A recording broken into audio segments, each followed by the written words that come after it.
B Ed ট্রেনিংপ্রাপ্ত প্রাথমিক শিক্ষক শিক্ষিকাদের জন্য গুরুত্বপূর্ণ আপডেট, সাবজেক্ট টু আউটকাম বিষয়ে সুপ্রিম কোর্টের পর্যবেক্ষণ। মধ্যপ্রদেশ বিএড ভিস ডিএলএড ক্লারিফিকেশন মামলার শুনানি।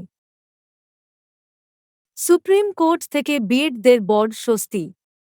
মধ্যপ্রদেশ ডিএলএডদের করা ক্লারিফিকেশন মামলার অর্ডারের মডিফিকেশন মামলায় শুনানি হয়েছে মহামান্য সুপ্রিম কোর্টে। ডিএলএডদের করা ক্লারিফিকেশন মামলা ডিসমিস করে দিল সুধাংশু ধুলিয়ার ডিভিশন বেঞ্চ। মধ্যপ্রদেশ ক্লারিফিকেশন মামলা খারিজ হওয়ায় আইন বিশেষজ্ঞদের মতে মাত্র একটা রাজ্যের বিএডদের চাকরি যাচ্ছে, সেটা ছত্তিশগড়, কারণ তাদের জয়নিং 11 আগস্ট 2023-এর পরে হয়েছে। রাজস্থান ও পাঞ্জাবে কোনো বিএড জয়েন করেনি, তাই তারা জয়নিং পাবে না। Bihar, Uttarakhand subject to outcome থাকলেও সেই কেস বিএডরা করেনি, ডিএডরা করেছিল, তাই ক্লারিফিকেশন অনুযায়ী তাদের চাকরি বহাল থাকবে। পশ্চিমবঙ্গ 16,500, উত্তরপ্রদেশ 69,000, KVS 8,000 সব দিক থেকে সেফ আছে, অর্থাৎ বিএড ট্রেনিংপ্রাপ্ত শিক্ষক শিক্ষিকারা চিন্তামুক্ত।